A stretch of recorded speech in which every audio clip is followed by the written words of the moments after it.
So now that we're done seeding, we have post-emerge spray to do because the weeds are getting bad, but once the wheat comes up a little more, it won't be as bad to manage because the canopy shades the ground, the weeds don't grow unless you have like weather and stuff. I mean, the weeds grow, but minor details. So we're helping Joel with his spray tender because he's pretty far north of the farm today. So me and Perry came out here to shift around the tender truck to bring it back to the farm, fill it up again, so that we can bring it back out tomorrow, all full, or whenever Joel needs it. So that is what we're doing now. First time loading chemical, and I broke some rivets out of the ramp because I hit it with the pallet, but I did not run over it.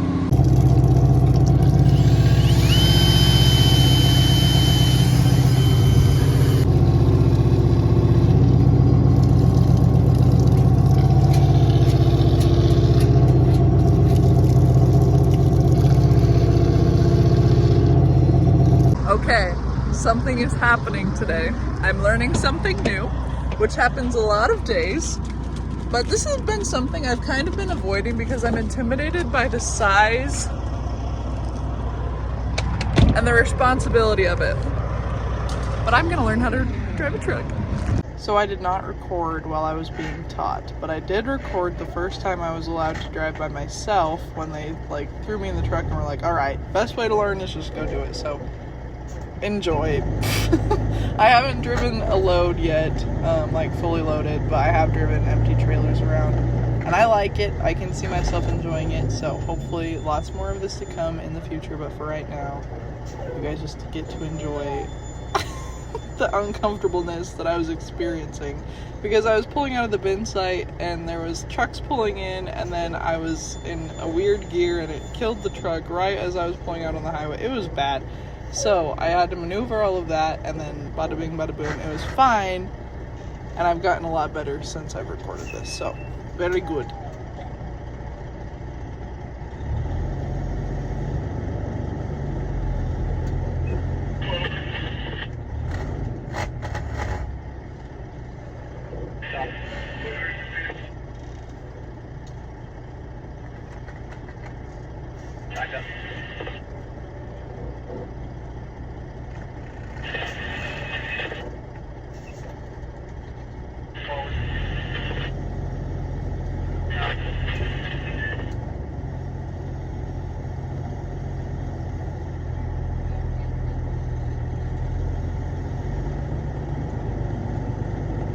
So this is when I was meeting the service truck that was pulling into the driveway. I was trying to shift and turn at the same time and I lost all my RPMs, and then I had to downshift. I didn't kill it, but it was close, but I caught it. So that's what happened. And then if you keep watching, I make a face at the guy in the service truck and I was like, oh no.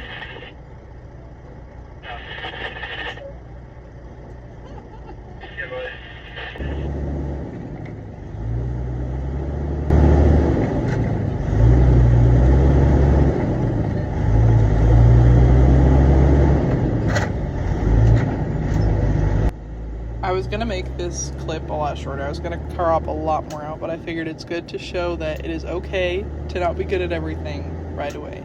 And right here, I was shifting from high to low gears, and I always struggle with that.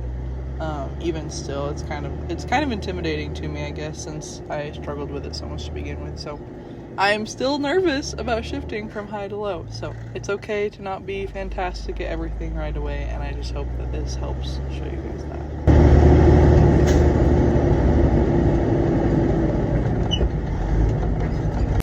And this is the reason I was learning to drive a truck. We were doing bag extraction, and this went on for so long. But this is how you extract grain out of the bags.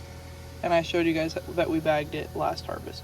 Auger isn't working, so we have to come and get a tractor to bring another auger to that bin site. And then bring the John Deere back and put the auger on the cat tractor that's already there. But we have to get the tractor off of the drill.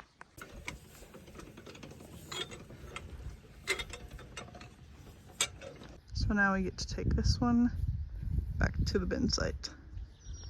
So this is for the grain extraction project, and we're doing that extraction because we needed to put all of the grain that was in bags in the fields in the bins. So you don't have bins just sit empty, you know, you got to use them. So during harvest, we will bag more grain, put more grain in the bins. But for this summer, we were just taking everything in the fields out of the bags and putting it into the bins. 23 wheat crop is looking great. Oh yeah, nasty.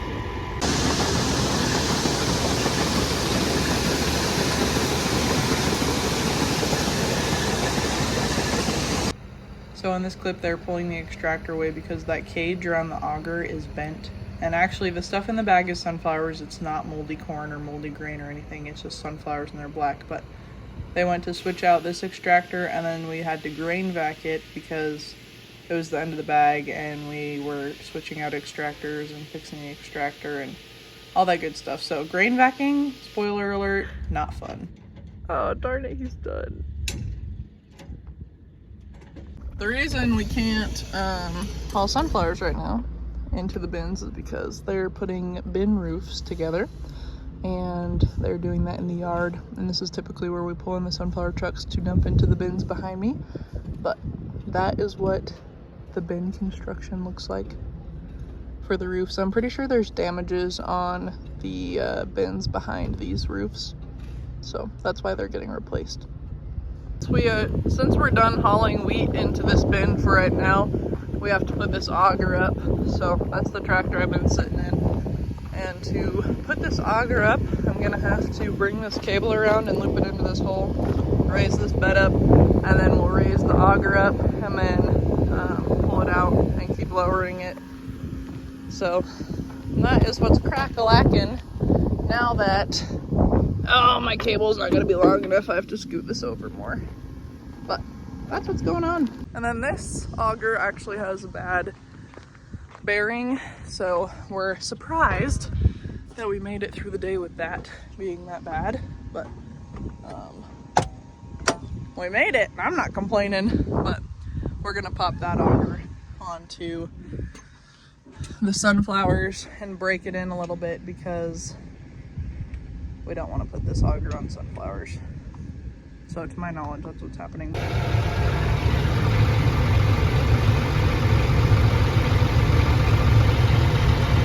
that lifted up. Now I'm gonna wait for Matt because I don't want to pull that out of the bin yet by myself. And I'm pretty sure there's a switch over there that you have to push. But even if we weren't done,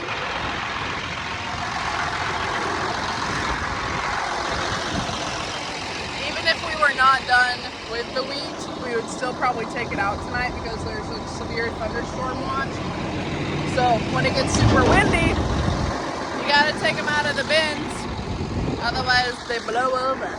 While I wait for Matt to weigh that truck out, I'm gonna bring the shovel back to its home by the sunflower bins. Another angle, those guys just brought one of those little sheets and put it onto the bin, and they have the little cover thingies on the ground, and there's another guy over here putting bolts and stuff like that in, wrenching on things. So lots of moving pieces to put a bin together. Other thing that happened today is they took the floor out of this bin, like half of the bin, so that they could put a new unloading auger in it because this one is bad. So they had to come and vac out the wheat from under the floors. But that's what under the floor of a grain bin looks like. All those little pillars, and then the floor pieces are right there. And then the floor pieces holding it up are right there. Matt just told me those are called chairs. So the things that go on the floor to hold the floor up.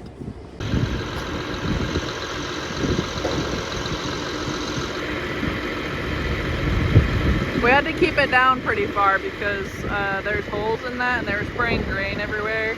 We found that out because we checked out that bin and there's like wheat all over. So we had to put it in a little lower than we're used to, but now we are out of that bin.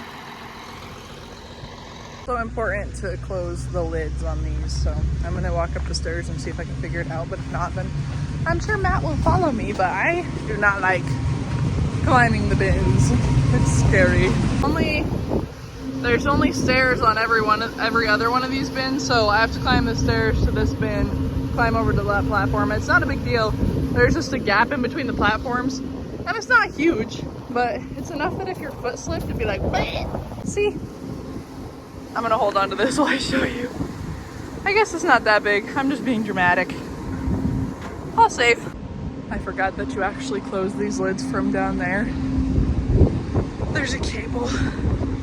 Go back down the stairs. This is a good leg workout. But it's tall. I feel like a dummy. Climbed all the way up there to be like, I'll shut the lid. Now I gotta beat that to the cable. There's the fan. It's very loud. And the cable. So I'm actually gonna wait for Matt to do that. I don't know if I'm doing it the right way. And there it's closed. You have to loosen it to close it, tighten it to open it. That auger is being backed into its place of broken shame, where it should be. We'll pull that shiny one out tomorrow. Here is a closer look. Look, you can see all like the handprints and everything. That's funny.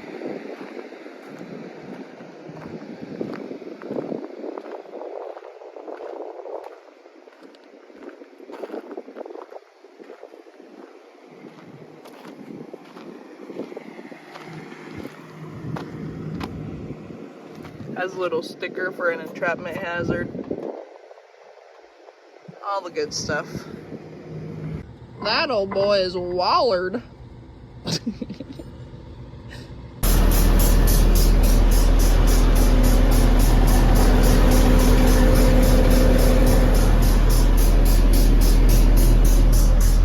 So we have to charge this with hydraulic oil.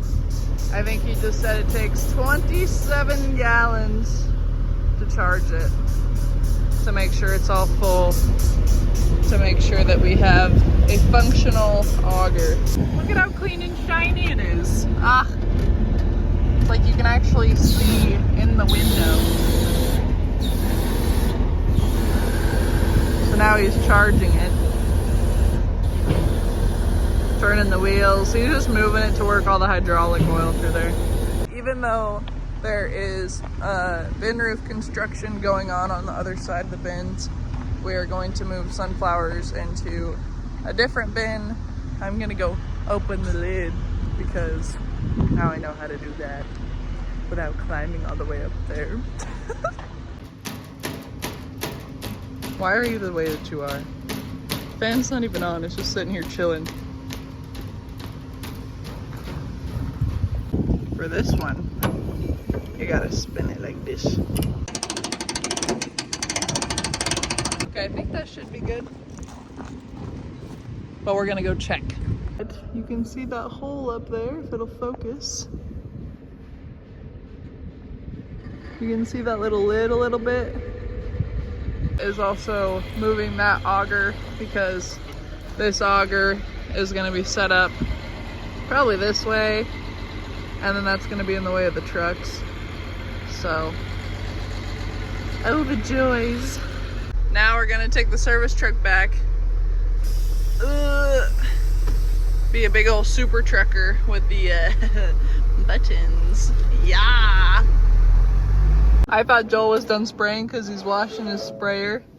But I guess they just forgot to close the fuel cap yesterday, and then he got Matt's pickup all wet, so he just cleaned it. Bye, Joel! Now Matt is loading another truck. I'm going to take on the challenge of, I need to wire the moisture probe to the bottom. So, we'll see if I can do this. Never done it before. This here hoongy ding is the moisture probe, and it's attached to the ceiling. You can really see it weaving around there, and I'll show you where I need to connect it. So this end, it already has wire on it. It connects right here so that it stays in one spot so that we can get a reading all the way through the bin. We call this the I don't really know what I'm doing, but it looks like it's gonna work, but someone's gonna tell me that it's not gonna work. But I think it's gonna work because the goal was to get the wire attached and make sure nothing was hanging into this. I can't get this unattached right now, so I just did the little hungy dangy thingy, and it's looped through there a couple times, and it's looped through there a couple times, so I think it should work. So I'm on the edge of the field right now, and this does not look the best from the edge for sure, but it doesn't look any better when you start coming in here. Since it got so hot so fast, it shot up and then it started putting all the energy into the head, so that's not good.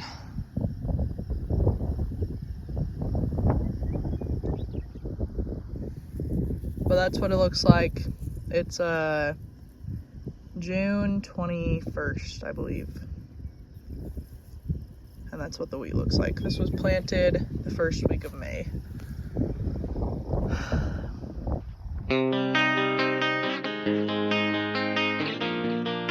Thanks for watching. As always, hasta la pasta.